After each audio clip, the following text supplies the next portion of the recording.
Le Seigneur soit avec vous. Évangile de Jésus-Christ selon saint Matthieu. En ce temps-là, Jésus disait à ses disciples, « Amen, je vous le dis, un riche entrera difficilement dans le royaume des cieux. Je vous le répète, il est plus facile à un chameau de passer par un trou d'aiguille qu'à un riche d'entrer dans le royaume des cieux. » Entendant ces paroles, les disciples furent profondément déconcertés et ils disaient, « Qui donc peut être sauvé ?» Jésus posa sur eux son regard et dit, « Pour les hommes, c'est impossible, mais pour Dieu, tout est possible. » Alors Pierre prit la parole et dit à Jésus, « Voici que nous avons tout quitté pour te suivre. Quelle sera notre part ?» Jésus lui déclara, « Amen, je vous le dis, lors du renouvellement du monde, lorsque le Fils de l'homme siégera sur son trône de gloire, vous qui m'avez suivi, vous siégerez vous aussi sur 12 trônes pour juger les 12 tribus d'Israël. Et celui qui aura quitté à cause de mon nom des maisons, des frères, des sœurs, un père, une mère, des enfants ou une terre, recevra le centuple, et il aura en héritage la vie éternelle. Beaucoup de premiers seront derniers, beaucoup de derniers seront premiers. Acclamons la parole de Dieu. Louange à toi, Seigneur Jésus.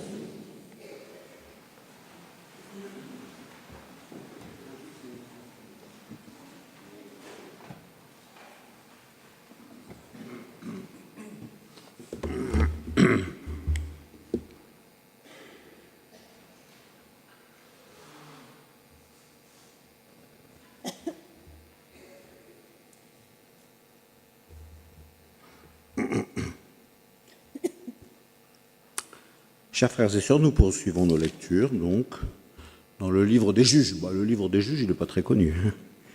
Ce n'est pas un de ceux qu'on lit le plus.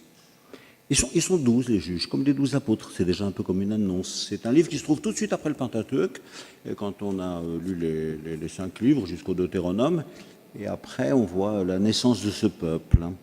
On nous donne les noms des 12 juges, et nous, bien sûr, nous pensons... merci ma sœur. Nous pensons aux 12 apôtres. Voilà. Donc c'est un chiffre qui est présent largement au début, largement avant l'Évangile, au début de l'Ancien Testament.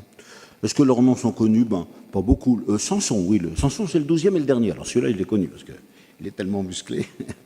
Peut-être aussi celui-là de Gédéon. Jephthé qui a perdu sa fille, la fille de Jephthé. Voilà. Un livre peut-être pas très lu, mais qui nous est donné aujourd'hui. Et donc on voit ici Gédéon et son fils, il battait le blé dans le pressoir chez les Madianites, et l'ange du Seigneur s'approche. Voilà. Alors il lui dit, une belle adresse un petit peu, imaginez que vous la recevez vous, bravo, vaillant guerrier, un peu comme si vous disiez, bravo les chrétiens, vous êtes venus à cette messe aujourd'hui ici, j'ai quelque chose à vous dire. Bon, très bien, donc on écoute cette parole. Et on la reçoit comme venant de Dieu pour qu'elle nous bouge et qu'elle nous transforme ou qu'elle nous convertisse un petit peu. Avec la force qui est en toi, je te demande beaucoup. Alors lui, il lui demande d'aller sauver Israël militairement, etc.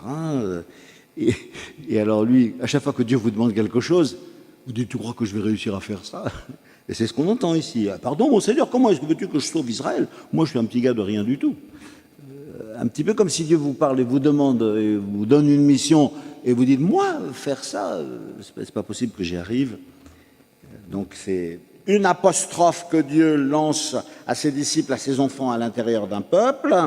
Il nous donne une mission dont nous avons conscience qu'elle nous dépasse. On a envie de s'esquiver, qu'elle passe sur un autre. Et pourtant, il a quelque chose à me dire. J'attends cela de toi. Pour parler à l'autre, pour qu'il se convertisse, pour témoigner de l'Évangile. Mais j'ai jamais fait, mais je ne saurais pas faire, mais j'ai peur. Enfin, toutes nos objections qui sont parfois fondées, parce qu'on est tout petit, mais parfois aussi un peu des escapades, parce qu'on a un peu peur de la mission que Dieu nous donne, et lui dit ça, voilà, pardon mon Seigneur, mais comment veux-tu que je sauve Israël? Mon clan c'est le plus faible de tout, et moi je suis le plus petit de tous les petits. Bon, voilà. Et donc le Seigneur confirme. Je vous le dis parce que je pense que c'est une phrase qui n'est pas seulement une histoire ancienne dans le peuple d'Israël, mais qu'elle vous touche. Je te demande quelque chose, et toi tu esquives. Tu as un petit peu peur, et puis tu dis, mais comment je vais réussir à le faire, etc. Alors, vous avez le droit de dire vos objections, au fond c'est bien, ou vos peurs, ou vos craintes, précisément pour qu'il les chasse. Et alors lui, après, il revient avec la force de sa grâce, et puis il confirme la mission qu'il nous a donnée. C'est beau quand même qu'on nous donne le sacrement de la confirmation. C'est-à-dire, j'ai été plongé dans le Christ, et en fait, ça ne me suffit pas tout à fait, et il faut que la force de l'Esprit vienne. Toujours été pour moi une joie de préparer des jeunes au sacrement de la confirmation et de leur faire apprendre par cœur. C'est la dernière phrase de Jésus sur terre. Ça vaut quand même la peine de la connaître. Vous allez recevoir une force, celle du Saint-Esprit qui viendra sur vous. Moi, je ne vous dis pas que ça se passera bien. Il va vous en cuire, il va y avoir des difficultés. Vous allez recevoir une force, vous serez mes témoins jusqu'aux extrémités de la terre. Il n'a pas dit que ce serait cool, que ce serait tranquille, que être chrétien c'était facile. Non, il nous a donné une mission. Cette mission doit aller jusqu'au bout de la terre et elle l'a fait, elle l'a réussi. Et nous, on est à 4000 km de là et cet évangile est allé jusqu'au bout du monde. Et donc pour nous, c'est quelque chose de réconfortant. Vous avez des objections quand Dieu vous demande quelque chose, ou il vous demande beaucoup, ou vous dites j'ai déjà essayé, mais j'ai pas réussi. Puis des fois après j'ai arrêté, j'avais pourtant bien commencé. Ben, lui aussi, il a des objections. Et pardon, mon Seigneur, comment veux-tu que j'arrive à sauver Israël avec... moi, je suis très faible. Et tu vois bien qu'à l'intérieur même de ma famille, je suis quand même un des plus petits. Des belles objections. Ce qui prouve qu'il n'a pas un cœur orgueilleux, d'ailleurs. Il a conscience de sa faiblesse. Ça, c'est bien. Il entend la parole du Seigneur. Elle le dépasse. Ben, il a raison. Du coup, il dit, ben non, j'y arriverai jamais. Tout le monde le comprend. Vous savez à quoi ça correspond, cette parole-là? À votre sacrement de la confirmation. Eh bien, tout ce que je te donnais à ton baptême et tout ce qui est dit dans l'Évangile, je te le confirme. Une confirmation. Et c'est le don du Saint-Esprit. Tu penses que tu n'es pas capable, ben, tu as raison. Mais maintenant, je te donne la force de l'Esprit Saint et tu vas réussir à le faire.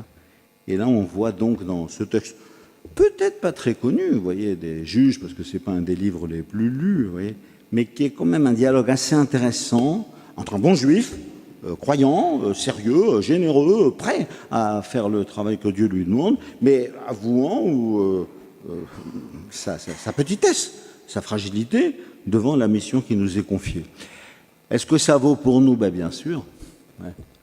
Vous savez bien ce qu'il vous demande, d'être des témoins de Jésus ressuscité, le Saint de Dieu qui est arrivé sur la terre. Et vous vous dites tous, mais comment je vais faire? Moi, je ne suis pas le Saint de Dieu sur la terre, je suis un pauvre pécheur. Sainte Marie, Mère de Dieu, priez pour nous pauvres pécheurs. Je te le demande quand même, et la force dont tu as besoin, je te la donnerai. Et donc ce sont des phrases que nous avons à entendre. Avec une confirmation à la fin. Moi j'aime bien cette phrase à la fin de notre première lecture. Le Seigneur lui répond et lui dit, oui, tu n'es pas à la hauteur, ça c'est vrai, mais que la paix soit avec toi, sois sans crainte. Je te donnerai la force dont tu as besoin. Vous savez que c'est la dernière phrase de Jésus sur terre. Comme je vous disais, je la faisais apprendre par cœur aux jeunes que je confirmais toujours. Voilà. Vous allez recevoir une force, celle du Saint-Esprit, qui viendra sur vous, et alors vous serez mes témoins. Je ne vous dis pas que ça se passera bien. Parce que quand vous serez mes témoins, il y a des gens qui se moqueront de vous, etc. Vous allez rencontrer des obstacles et des difficultés. Il ne nous dit pas que c'est facile d'être chrétien. Il nous dit simplement qu'il nous donne la force qui nous suffira pour accomplir la mission qu'il donne. Frères et sœurs, le livre de Gédéon, je ne sais pas si vous l'avez lu, il est très peu lu et très peu connu. Mais c'est quand même une belle page.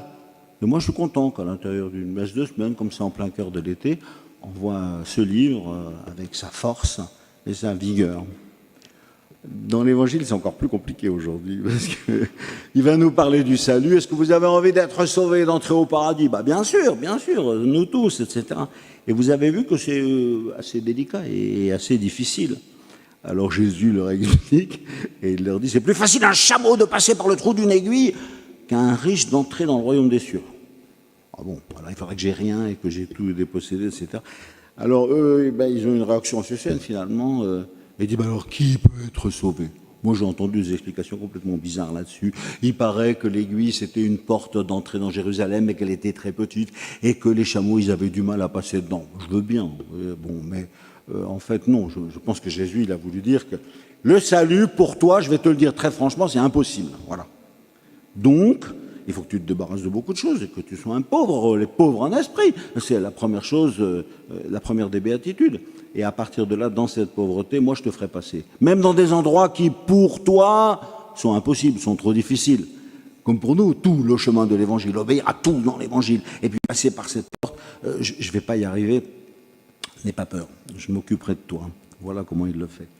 D'ailleurs, Jésus, il nous répond là-dessus. Il dit, pour les hommes, c'est impossible. Donc ne sois pas étonné que pour toi, ce soit impossible d'être un saint, d'être un chrétien parfait. Je te le demande quand même. Voilà.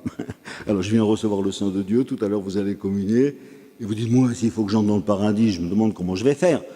Eh bien, tu n'as qu'à le manger. Et à l'intérieur de toi, il te fera chrétien, il te fera passer par cette porte. Là, il y a quand même une phrase, une promesse fantastique, avec un mot difficile à traduire. Amen, je vous le dis, c'est Jésus donc qui parle, lors du renouvellement du monde, la nouvelle naissance du monde. C'est un monde que le Seigneur nous a donné, qu'il va refaire en profondeur. On ne sait pas exactement ce que ça évoque. Nouvelle naissance, voilà, ce renouvellement du monde, lorsque le Fils de l'homme siégera sur son trône. Vous, si vous m'avez suivi, vous n'avez pas toujours compris ce qu'il fallait faire.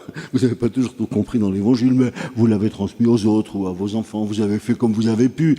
Non pas comme quelqu'un qui explique quelque chose qu'il comprend ou un bon professeur qui saurait expliquer à un enfant. Non, comme un pauvre qui sait que c'est un trésor et qui, en le transmettant, dit je t'essaye de t'expliquer quelque chose qui me dépasse complètement, mais pourtant je sais que je dois te le donner. Là, il y a une humilité qui est assez belle. Vous qui m'avez suivi, vous avez fait comme vous avez pu. Et alors après, il nous fait cette promesse fantastique. N'ayez pas peur. Vous siégerez, vous aussi, avec les 12 trônes, avec toutes 12 tribus d'Israël, et avec tout le monde, etc.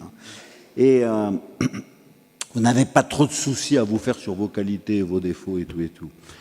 Vous savez que Dieu pardonne, demandez-lui le pardon, voilà, puis il fera son œuvre, lui. Et puis après, il vous donne une mission, acceptez cette mission. Je te demande d'aller en parler aux autres. Mais pourtant, je ne suis pas à la hauteur de ce que je dis. Moi, je suis un prêtre et je prêche l'évangile, mais est-ce que je le vis? Oh là là, non, je vais me confesser et tout, comme tout le monde. Mais je te le demande, tu dois être un messager de l'évangile, parce que l'évangile, c'est un message de salut pour le monde entier. Et qui est-ce qui va le donner? Toi. Alors, malgré notre faiblesse, notre pauvreté, même notre trahison ou notre médiocrité, nous avançons en disant, je vais te donner ce message parce qu'il est en or massif, parce que c'est la parole de Dieu qui est venue chez nous, parce qu'on le lit dans la Bible. Je ne te dis pas que je le vis bien, mais je te dis que si toi et moi, on se mettait à le vivre vraiment en profondeur, quel renouveau ce serait, un renouvellement du monde. On peut dire presque une nouvelle création. Alors, frères et sœurs, voilà le souhait qu'on peut avoir les uns pour les autres en priant dans cette messe. Que cette parole soit reçue par nous et qu'elle nous renouvelle en profondeur pour que nous accomplissions la mission que Jésus nous demande d'accomplir.